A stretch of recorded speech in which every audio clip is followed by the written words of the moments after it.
Welcome everybody. Hey, I'm Steve Krenz for Guitar Gathering. Thanks for joining us on this quick lesson about how to move between chords. This is just going to be a quick little trick, really, of how to move between chords. It's something I don't think we've ever covered before.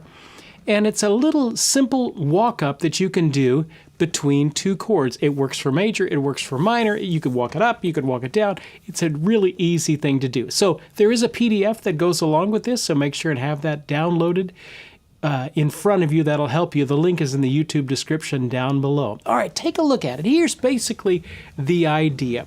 I can get in any particular key, the one chord, let's say we're in the key of C, the one chord is going to be a C, of course, and a common progression that you're going to have in the key of C would be like a G7 to a C. The 5 chord going to the 1 chord, a G7 to a C. So what can we do? Static chords, if we just stay on that G7 forever, it's a little boring. And then we just resolve to the C. So is there a way that we could put some movement in there before we get to the C? And that's what we're going to be talking about. So take a look at this first example here. We're going to go from this G7 up to this C, or C major 7th. And I'm going to show you a cute little walk-up that we can do. This is going to be with the root. All these roots are going to be on the 6th string. Now you can do it on the 5th. We'll talk about that in a little bit, but these are all going to be with the roots on the 6th string to get us started off with. So we're going to start off with this G7, first finger here on the 3rd fret of the 6th string. Second finger is going to be on the 3rd fret of the 4th string. So right underneath each other, skipping a string. And then you're going to have your 3rd finger on the 3rd string at the 4th fret. So you're forming this shape. That's important. Remember this shape. As we're jumping through these different keys, it's going to be the shapes that are going to hold us together. So we've got this shape, and then I've got one more other ones. So we're going to do a walk-up. The whole walk-up sounds like this. It's a really easy way to get from G to C. And you can use it in all sorts of situations. So there's only 2 shapes involved, this initial shape. Then I go up here. This is the first example on page 1 there. This is an F with an A in the bass. Don't get too worried about what these inner chords are. I just kind of want you to see the shape. That's what's mainly important. I've got my 2nd finger up here on the 5th string, or excuse me, 6th string at the 5th fret.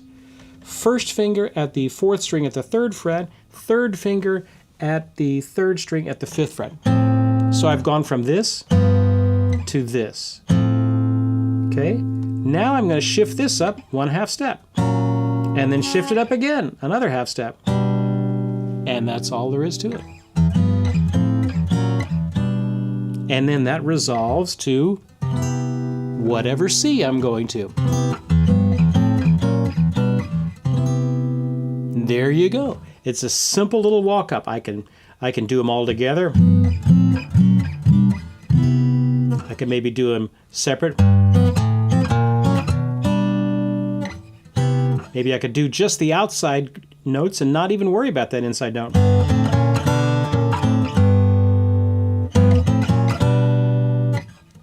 So it's very useful in that sense. So that's going from a G to a C. So let's get a little bit of a practice in some different keys with this. Take a look at the next one. What if I wanted to go maybe from an F to a B flat chord? I want to go to a B flat chord, so I have to think, what's the 5 of a B flat chord? Well, that's the B flat, C, D, E flat, F. That's the F. So I start F, I do my same shape. Here's my same shape. So the root of this F chord, this is important, is right here on this 6th string. That's what I'm pivoting off of. Then I go to my 2nd shape. 2 steps up, and then go 1 step up, another 1/2 step up, and then we resolve to the B flat. There you go. So I can move this around. So it can take you through a bunch of different chords. I was just playing earlier this song, Isn't She Lovely by Stevie Wonder.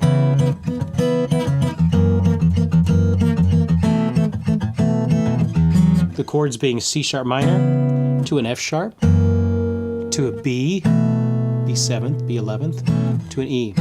Well, hey, I could do that.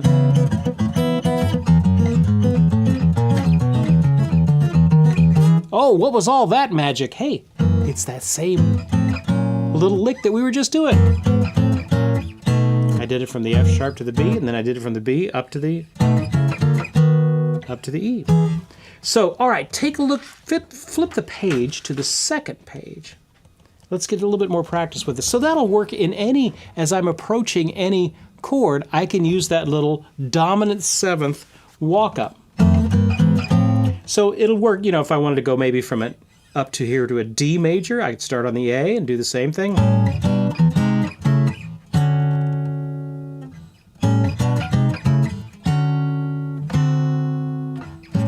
What if I wanted to go to maybe an E flat? I could go start right at the B flat. So it'll work in any key up the neck. One caveat, when I'm doing it in the key of A, I have to start on an E, which is, of course, open. So the fingering is a little bit different. That's the top example on page 2. I have to use a couple of these open strings on the D with the F sharp, E flat with a G, E with a G sharp, and then the A major 7.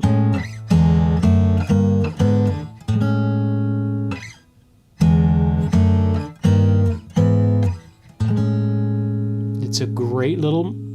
I know that seems like just a simple move, but the ramifications are going to be pretty big, as you're going to see here in just a second. So it even works in reverse. So if I wanted to go down to a chord, let's say I wanted to go down to maybe a G, G7th, it works in reverse. So I just go 3 steps up from a G on the B, and then I just do my shape in reverse. So I start off with the second shape now, with the B as the lowest note, go down a half step, B flat, A, same shape, and then I go down to the, resolve down to the G7. So not only can I go up, you can go down. Now when you're going down, it sounds a little bit better when you're resolving to a chord that's a dominant 7th chord. I could, if I wanted to do a G major 7th, I could do that. It sounds a little bit better going to a G7. Oh, that's a good one. I can even do a variation of it. So instead of the second, first, and third, I can do second, third, and fourth, where they're all in the same fret. And then I resolve to my normal chord. So that's one variation of it. So this, you can go all kinds of different ways. So let's say I wanted to go resolve down to a C major. Well, here's a C. So I'm going to start 2 whole steps up from that and then play my little lick. Maybe I can even... What if I'm going to maybe to an E 7th? I learned this from Tom Bresh, the great Tom Bresh. Another little variation.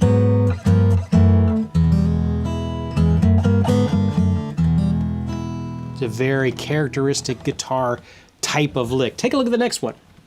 So this is the last one. It even resolves good when going to a minor chord. So let's say if I'm in the key of C.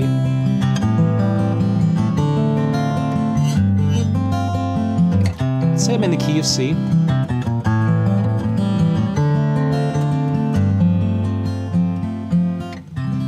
Okay, but let's say I'm going to go to a D minor. So I'm going to start on an A 7th, which is the 5th of the D minor. So that would be starting on the A 7th, I do the same shape, the first shape, then the second one, up 2 steps, then up 1 step, and up another step. And there it's resolving to a D minor 7th here. So this trick works for resolving to major, and it works for resolving to minor.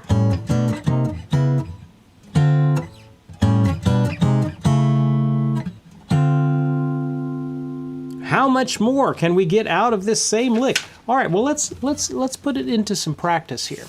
Take a look at the third page. We're gonna do a simple little blues, an E blues.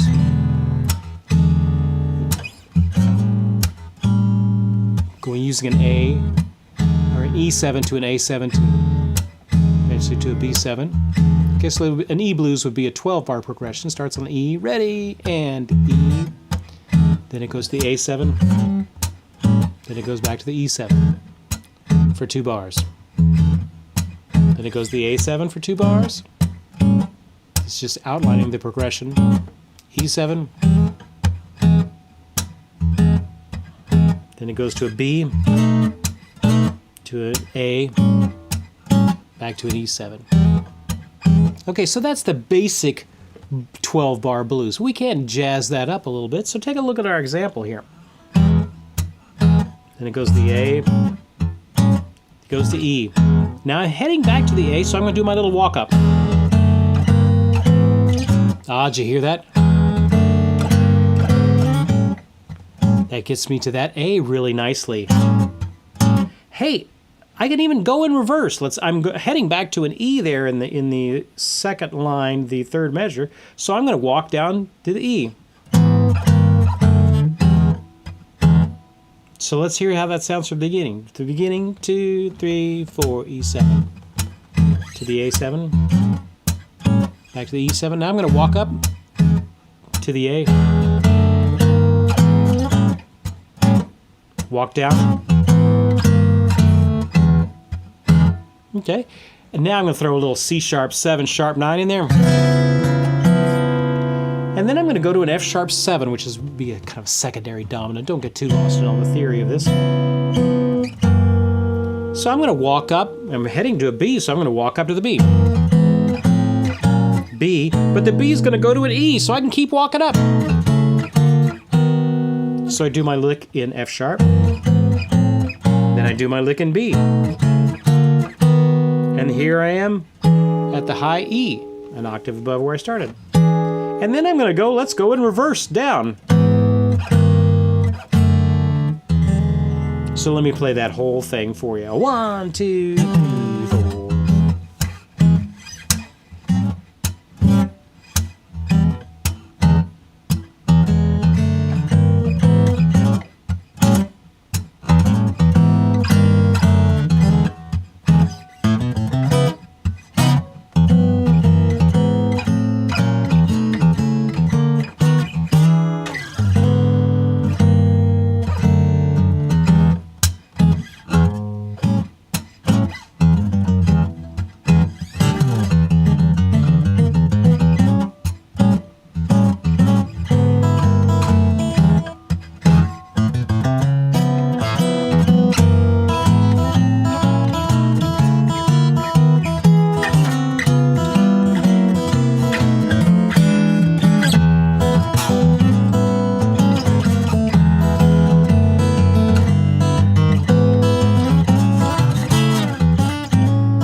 Lots of fun things you could do. All that is one little trick I taught you. It's this shape. Going up from the dominant 7th, you go up. Let's say I was doing it in G like we started. I go up a whole step and I play the second shape. Half step. Stay with that shape. Half step. And that'll get me to the next chord that I'm going to. Let's say if I was going to go to, I don't know, where can we go to? Let's something odd. Let's go to an F sharp minor. Well, I would start on a C sharp and work my way up. And there, that just got me to this F sharp minor. Let's say I wanted to go to a D major. Okay, I'm going to start on an A then, because I count up 5 steps up from D. D, E, F sharp, G, A. Let's say I just wanted to hang out on that A7th. I could go up and down. Just create some movement. Let's say I go to a D. I could chain them together. It's a great little lick to have in your arsenal. It goes up, it goes down. We can do it all kinds of different ways. It's a fun little trick. See if you can incorporate that into your own playing and get some movement in these dominant 7th chords as you're going around. Hey, I'm Steve Krenz for Guitar Gathering. Thanks for joining us. We'll see you next time. That was basically it. Nothing too earth-shattering, but it can sure add a lot of movement to your playing. Let's say I'm doing something jazz.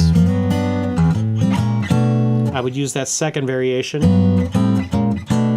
instead of this shape, going up from a G major 7th.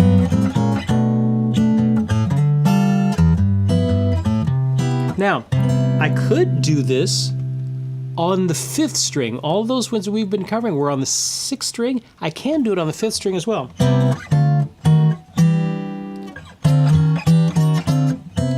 So there are ways to do that as well. Maybe we'll have to take some time and do that. Anyway, it's a fun little lick, and I don't think I've ever really laid it out for you as simply as that. So take it and learn all you can from it. Come on. I did a little, I've got an arrangement of Danny Boy that we've covered before. In fact, I even put the link down in the YouTube description if you would like to learn this arrangement that I'm playing. I've got a full lesson on it. You can download the PDF and all that sort of stuff. So the link is in the YouTube description down below. Thank you, Diane, our wonderful moderator, for putting that up. And let me play a little Danny Boy for us in honor of St. Patrick's Day.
There you go. Beautiful little arrangement of Danny Boy, and it's in the YouTube description there, and you can download that and take a look at that. I think I've got the version down there that has the tab and the whole bit with it.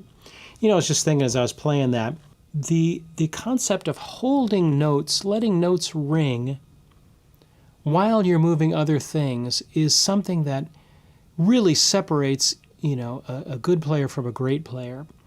If I wasn't paying attention, and I was, let's say I was just reading the tab to that Danny Boy, it would sound like this.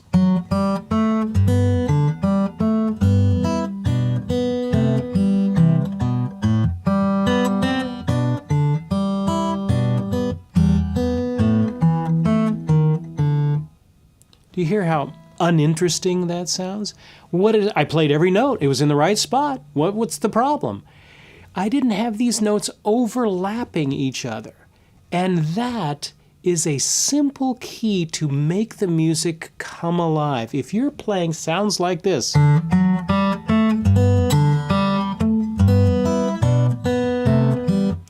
work on holding those notes out. Did you hear that? I held that F sharp as long until I absolutely had to move it. So just for a second there, I got the F sharp and the G ringing together. Even when the A I'm playing, I still have the F sharp still ringing. I hit the G and the B together, and then I'm going to keep these other ones ringing underneath it. So I get all this soup of all of these things I'm putting together of these notes. Everything is ringing over each other. And if you find that you're playing, I mean, there is nothing different in the notes that I'm playing when I do this.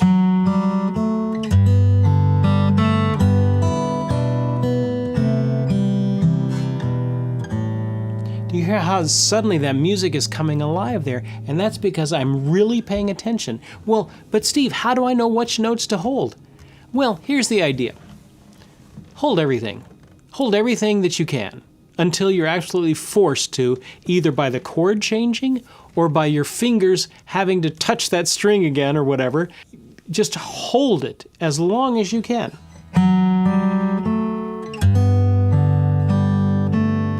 I'm still holding these first ones. Even here I'm changing notes, but I'm keeping the low note ringing. This low C is still ringing for both those. Now the upper E is ringing while I move the lower notes.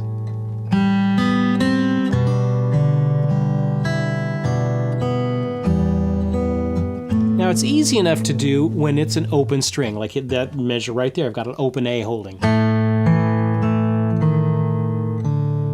But I also have to hold, but when it's a fretted note, I've got to hold it down and not release the pressure.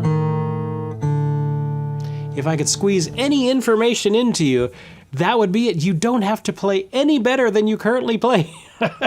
You just have to really think about how I can get these notes to ring through. It is a game that I'm constantly playing with myself, is how to get these notes to ring through. So we should do a whole lesson on that sometimes, but it's, if you're playing sounds choppy,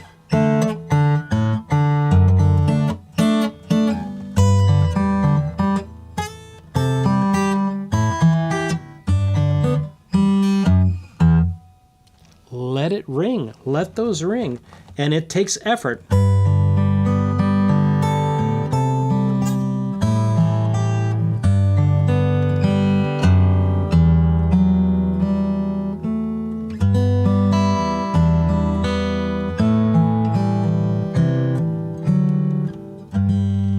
Even that right there, that's a little tricky thing there, because it is the same things here, and I might be tempted to slide, which I could slide there, but I get a little squeak in there. But if I lift my fingers off, and I do it really quickly and really subtly, now you didn't hardly notice at all. Why? Because that open G was ringing through all of that.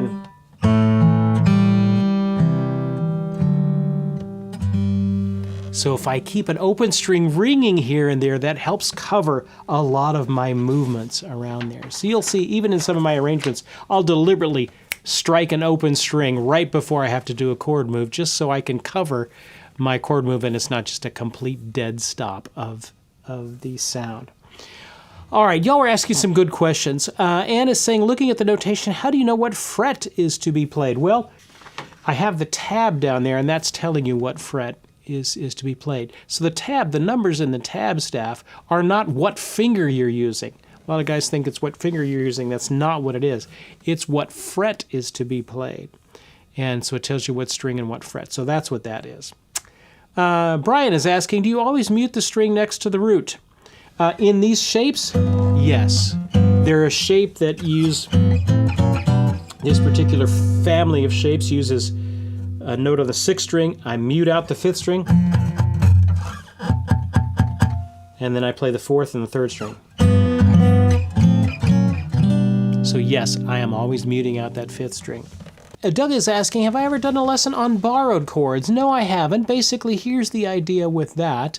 There's some guys that explain it very well on the internet. It's if I'm in one key, let's say I'm in C, the chords in C are C major, D minor, E minor, F major, G7, A minor, B half diminished, and C. Okay, so those chords are in the key of C. Let's say I'm going to, let's say the chords are, so we've got our set of chords that are in the key of C. Let's do the key of E flat now. So E flat, I've got an E flat major 7, F minor, G minor, A flat major, B flat 7, C minor. So I can, what I'm going to do is now borrow a few chords from the E key of E flat. So I'm playing away in C.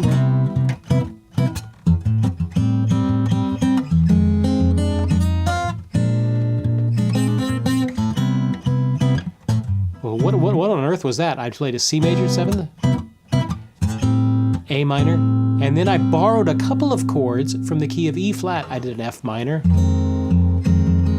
B flat, kind of a 2-5 in the key of E flat, and then I didn't go. I didn't resolve to E flat, I went right back to the C.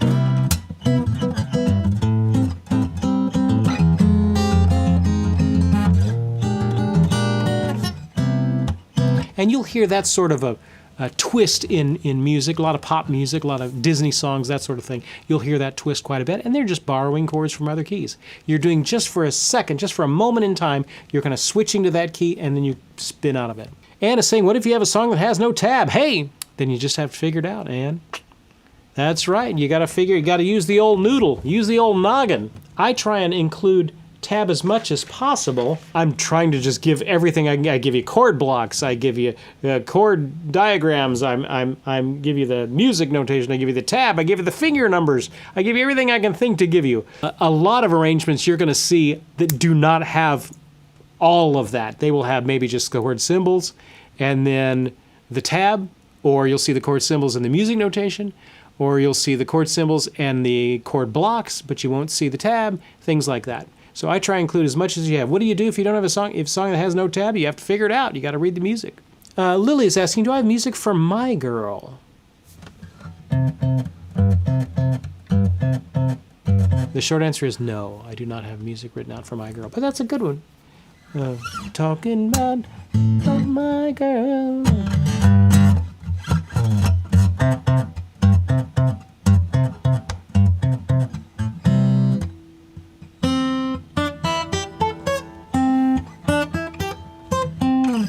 Let's see, I'll probably have to do it in G.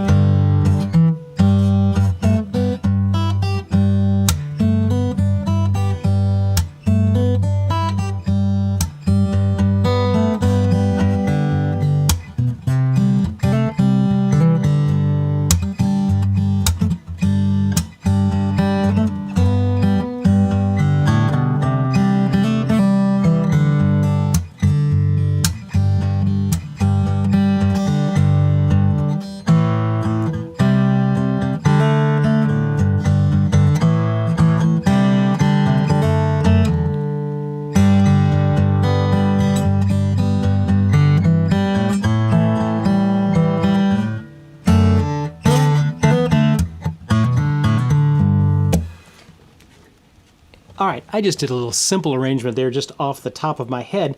It sounded okay, but a little plain. Hey, look what happens. Let me just throw a capo on, and I'm going to play the same thing.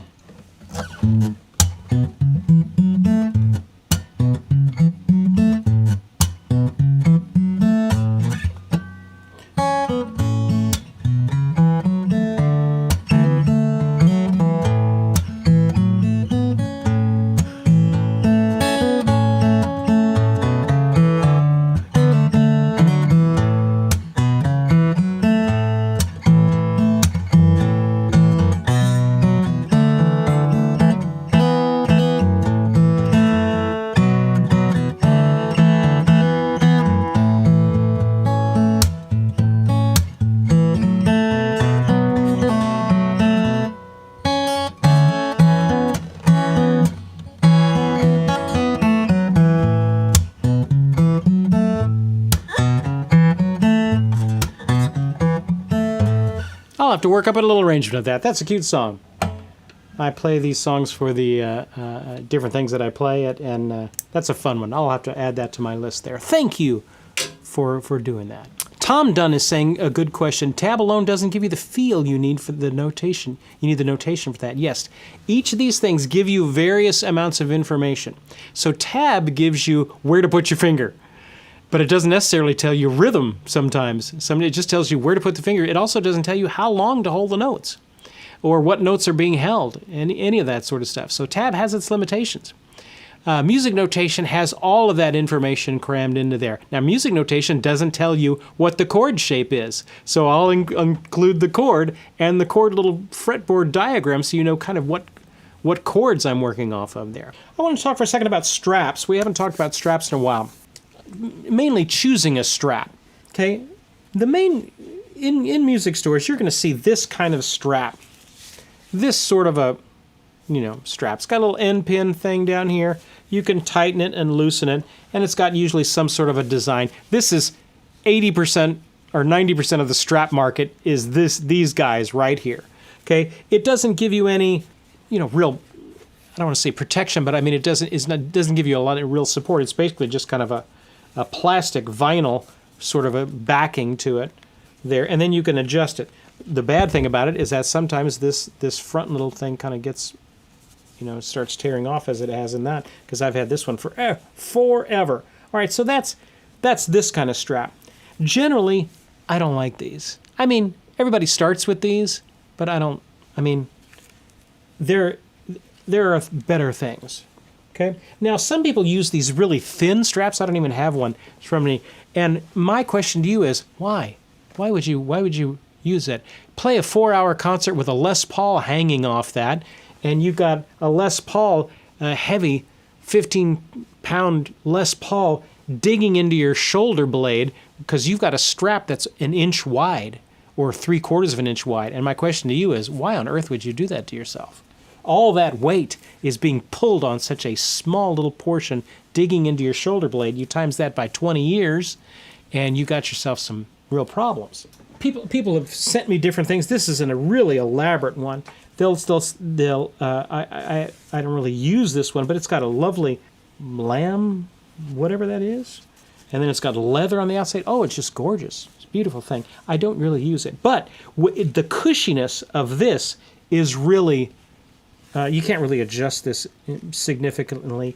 And unless I was a country going out for my Grand Ole Opry tour, would I ever wear this? But it is so comfy. What I'm concerned about is the weight of the instrument on my shoulder, that weight being dispersed in some way.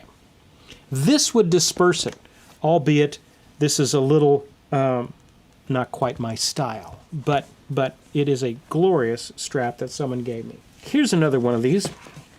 This is basically just a seat belt. I mean, it's basically just a car seat belt. That sort of material. Absolutely no give in it at all. Now, I bought this one because it can get very short, and so I've got some guitars that I kind of like having them higher up on my body when I'm holding them, and so I needed this. The other ones just didn't get that short. This one gets super short, so I bought it for that. What I use, and you can get them now, and I heartily endorse them, cable-free guitar, CFG, cable-free guitar. They put out a lot of wireless units for your electrics, things like that. But they also have been putting out straps. Look at this bad boy.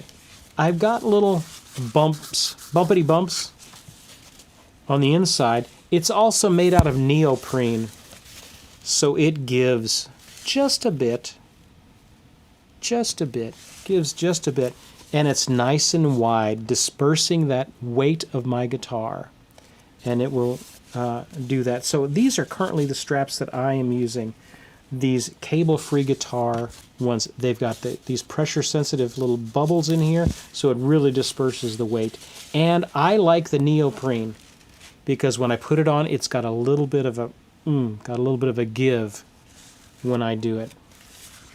So that's my preference in straps, is something that's wide, something that's got a little bit of flexible. I've been loving the neoprene ones lately. Well, actually, for a long time, I've been using the neoprene ones. And it needs something that disperses the weight as I'm...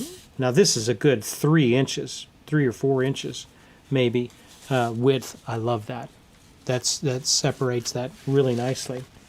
Funny story about a strap. If you have watched any of my stuff for any length of time where I'm using a Strat, you have seen me use this strap. Now, you'll notice there's a little Fender logo underneath this. And I did a blues guitar course way back when. Back in the day, Fender was the only one that did these little neoprene straps.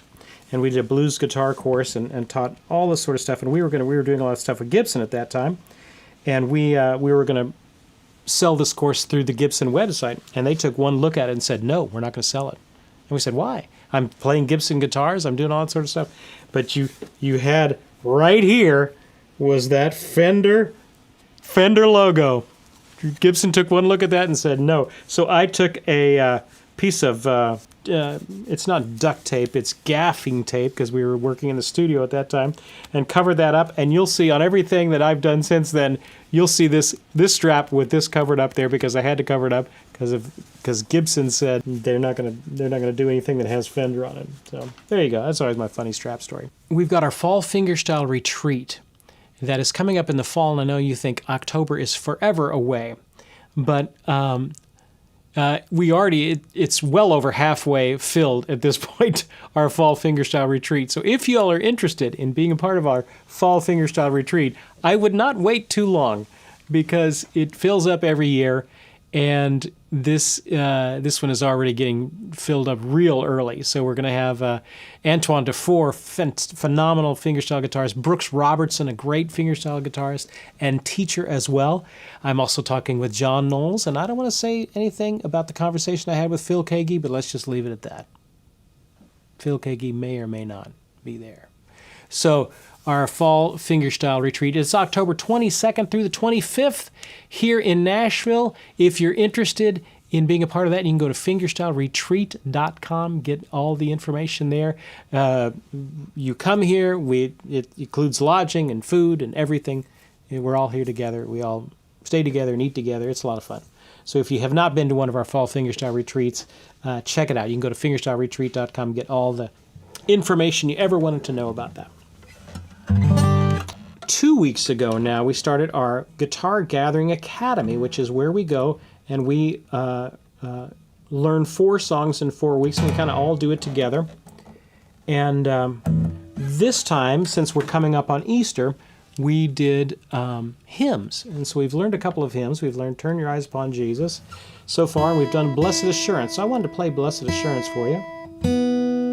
If you're interested, we've got a couple of the hymns in our store. I think we've got Abide With Me and It Is Well With My Soul. I'm going to try and put some others up in the next couple of days.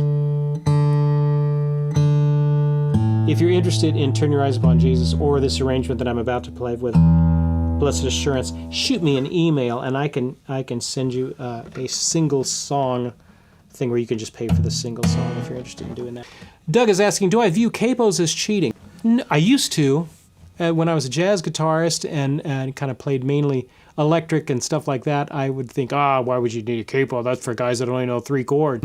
Now it's a tool. It is very much a tool. So if I want to use all of my open string, fancy things I can do with open strings, but we're in a guitar key that's not suited for that, then I'll use a capo. Or in this situation, for the song I'm about to play, which is in G, I put it up at capo 2 just to get the strings a little bit lower.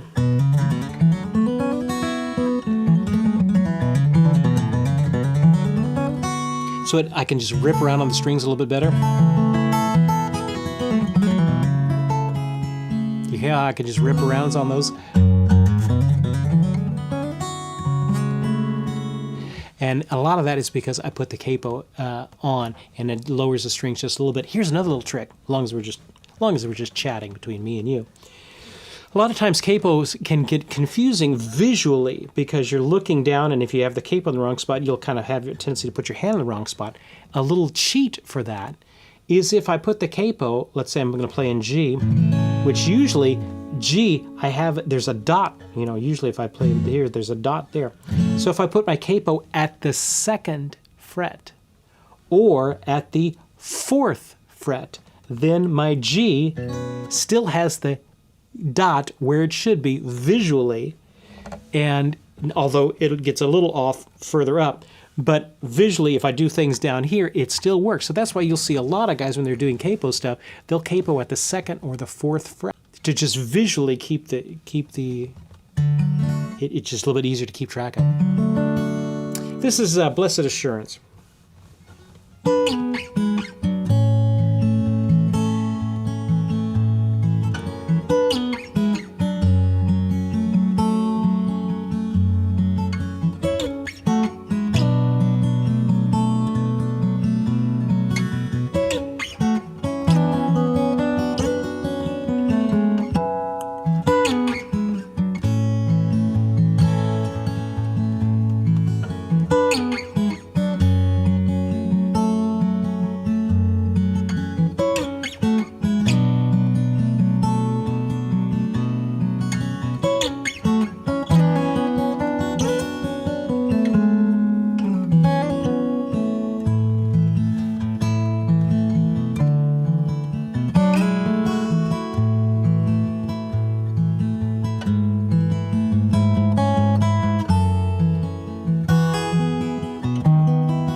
A little bit of Blessed Assurance. That arrangement turned out particularly well. If you're interested in that arrangement, shoot me an email and I can get you the link if you can buy that lesson if you want to. Brian is asking, is there a way to minimize string squeak when sliding along the strings? The short answer is you have to be really careful. You got to be really careful. So like that one, I deliberately had to slide. there's just a lot of squeaks. There's a lot of squeaks happening there. And that was just a choice that I had to make artistically to do that. Now, I can minimize that by being very precise.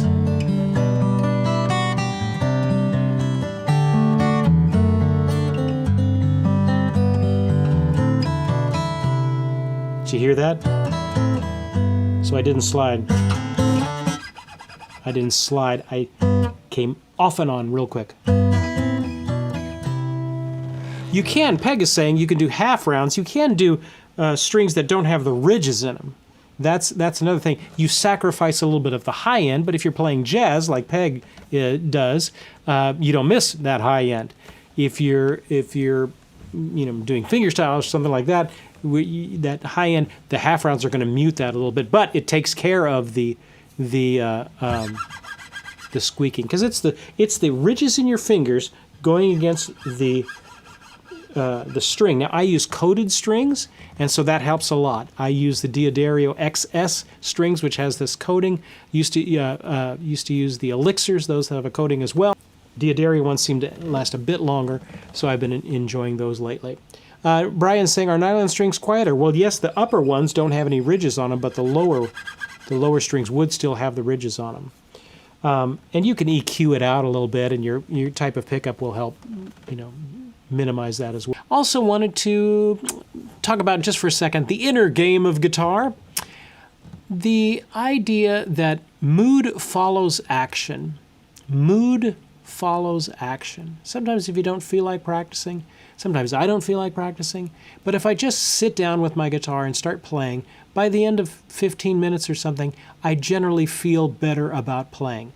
I feel, happier. So a lot of times my initial, I don't want to practice today, is false. and sometimes I just need to sit down with my instrument and make some music for a little bit. Make some music a little bit, and then suddenly I start feeling like it. So a little trick with, the inner game of guitar is that simple phrase, mood follows action. A lot of times if you just start doing it, then by the time you're done, you'll feel better about it. So hope that helps. Thank you all for all that you've done. Thanks to our wonderful moderator, Diane. Thanks to my lovely producer, Paulette, and everybody that helps out to make this possible. If you're interested in getting some of these lessons, just let me know. We've got all sorts of resources that's down in the YouTube description there, down there. If you're interested in the Blessed Assurance arrangement, let me know. Shoot me an email, and I can send you the link for that to purchase that. So love you guys. We will see you guys next time.